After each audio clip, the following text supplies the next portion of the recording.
Well, the most recent data shows more than 2/3 of Chinese buyers paid all cash to buy property in the U.S., while the rest took out mortgages to finance their purchases. Let's look now at how investments by overseas investors plays out in American cities and communities that attract that foreign capital. Richard Florida is the founder of the advisory firm Creative Class Group, is the author of Who's Your City? How the Creative Economy is Making the Place Where You Live the Most Important Decision of Your Life. There's probably no greater expert on cities around. Richard, good to see you. This is a really interesting story to me. First of all, there's this issue of people who have money to invest choosing property in America. Brazilians do it, Russians do it, and now we're finding individual Chinese, not the Chinese government, not Chinese multinationals. America just seems to be a good investment to people with money.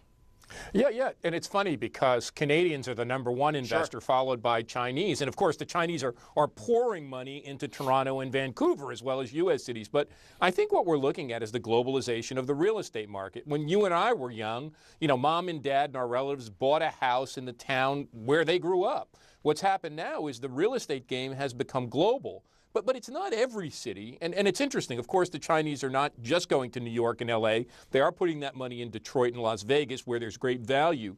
But it's a very small group of cities. What I like to say is the world isn't flat. The world is spiky. And when it comes to real estate investment, that investment from international buyers, foreign buyers in America, is going to New York, to L.A., if you're Latin American, less Asian, greater Miami, a little bit in San Francisco and a few other places, but it is very highly concentrated. The 6% figure was average. In some of these places, it's 25, 30, 40, 50% of all investment is international. But in most places across the United States, it's less than 3%. Well, you named a few cities, all right? You talked about New York, you talked about L.A., you talked about Miami, and then you talked about Toronto and Vancouver, all places where if you live in those places already and you try and buy property, you are in many cases competing with bidders from other places. So a whole lot of people who say this foreign money is bidding me out of the market. Beyond that, socioeconomically, good or bad for American cities to have all this foreign investment?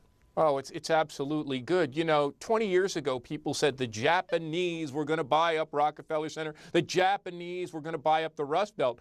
Japanese investment put a lot of American manufacturing firms back on track. They invested in those companies. They poured money into it. I mean, the fact that Chinese investors are buying not only, those trophy properties in downtown New York, but they're buying in Flushing, which is a big Chinese and Chinese-American community. The fact that they're buying in Toledo and Detroit, bought the Detroit Free Press building that was going to ruin, those are good things, and they help to stabilize communities. But of course, as you said, sometimes it makes it a little bit tougher slog. It's like going to college.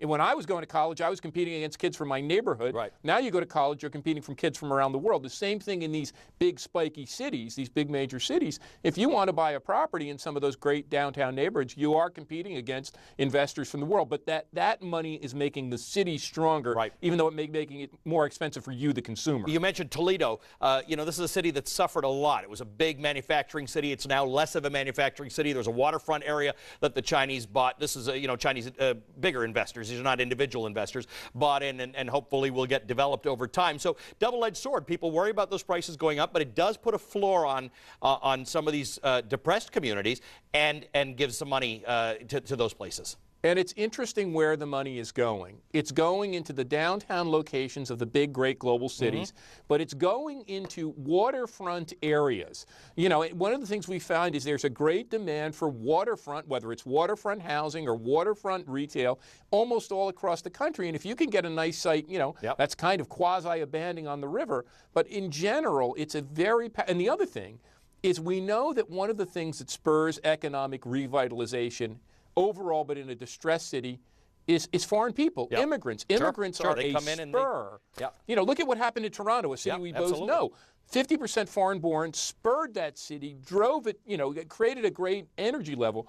The more foreign-born people, immigrants you have in a Detroit, a Cleveland, a Pittsburgh, the Toledo, the better that city's going to grow, the more entrepreneurial energy it's going to have. Always great to see you. Thank you so much. Richard Florida is a founder of Creative Class Group. Good to see you, Richard. Thank you, Hey, if you're a small retailer in America, the next week might be make or break for you. Coming up, I'm visiting the owner of a small toy shop in America's heartland about what she's doing to compete with the big chains. Coming up on Real Money.